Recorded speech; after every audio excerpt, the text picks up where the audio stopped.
কারো কারো হয়তো আচরণে হয়তো বা ক্ষোভের মারাত্মক বহিঃপ্রকাশ ঘটেছে।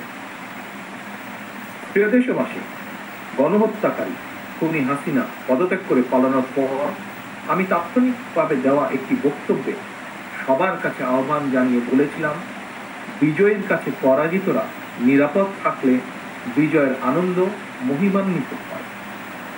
তবে আমি খবর পেয়েছি দেশের কোনো কোনো জায়গায় কিছু কিছু অনাকাঙ্ক্ষিত ঘটনা ঘটেছে। এ প্রসঙ্গে আমি আবারও আপনাদের কাছে বিনীত আহ্বান রেখে বলতে চাই, ধর্মীয় কিংবা রাজনৈতিক কারণে কোনো ব্যক্তি বা গোষ্ঠীর প্রতি প্রতিশোধ কিংবা প্রতিহিংসা পরায়ণ হবেন না। বিশেষ করে সংখ্যালঘু জনগোষ্ঠী কোনোভাবেই যেন হেনস্থার শিকার না হন, সেটি নিশ্চিত করা আপনার আমাদের সবার দায়িত্ব। কোন ধর্মীয় উপাসনালয় ক্ষোভের বহিঃপ্রকাশ ঘটাবেন না।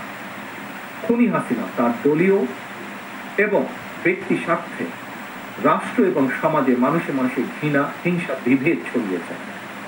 তবে আমার বক্তব্য স্পষ্ট, কাউকে সংখ্যালঘু হিসাবে বিবেচনা করার প্রয়োজন নেই। বাংলাদেশে মুসলমান, হিন্দু, বৌদ্ধ, খ্রিস্টান, বিশ্বাসী কিংবা অবিশ্বাসী কেউ সংখ্যালঘু নয়, বরং আমাদের একটি পরিচয়, আমরা সকলে বাংলাদেশী। সুতরাং ব্যক্তি হিসাবে কারো প্রতি কোনো ক্ষোভ থাকলে প্রয়োজনে আইনগত পদক্ষেপ নিন, কিন্তু দয়া করে আপনারা কেউ নিজ হাতে আইন তুলে নেবেন না।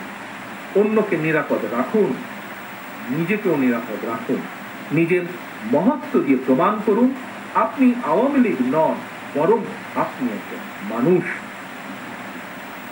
প্রিয় দেশবাসী, ভাই বোনেরা, আরেকটি বিষয়ে আমি আপনাদের দৃষ্টি আকর্ষণ করতে চাই। আইন শৃঙ্খলা বাহিনীর কোনো সদস্যের প্রতি কারো কোনো প্রতি ক্ষোভ থাকলেও নিজেরা প্রতিশোধ গ্রহণ করবেন না। আইন শৃঙ্খলা বাহিনী কিংবা জনপ্রশাসনের কেউ অন্যায় করে থাকলে রাষ্ট্রের প্রচলিত আইন অনুযায়ী তাদের বিরুদ্ধে ব্যবস্থা গ্রহণ করা হবে। দেশে কোনো সরকারি কিংবা বেসরকারি প্রতিষ্ঠান কিংবা বিদেশের দূতাবাসগুলো নিরাপদ রাখা আমাদের সকলের কর্তব্য, সকলের দায়িত্ব। খুনি হাসিনা এতদিন এসব প্রতিষ্ঠান তার পারিবারিক প্রতিষ্ঠানের মতন ব্যবহার করলেও এগুলো জনগণের সম্পদ, এগুলো রাষ্ট্রীয় সম্পদ, কারো ব্যক্তিগত কোনো সম্পদ নয় এগুলো।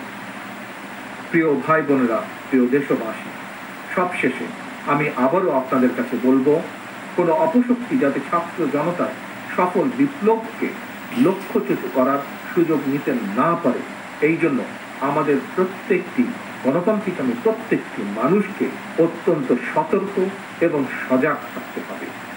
এটি এই মুহূর্তে বিএনপি সহ বাংলাদেশের পক্ষে প্রতিটি রাজনৈতিক দলের নেতা, কর্মী, সমর্থক, শুভাকাঙ্ক্ষীদের প্রতি আমার বিশেষ আহ্বান। আল্লাহ হাফেজ। বাংলাদেশ জিন্দাবাদ।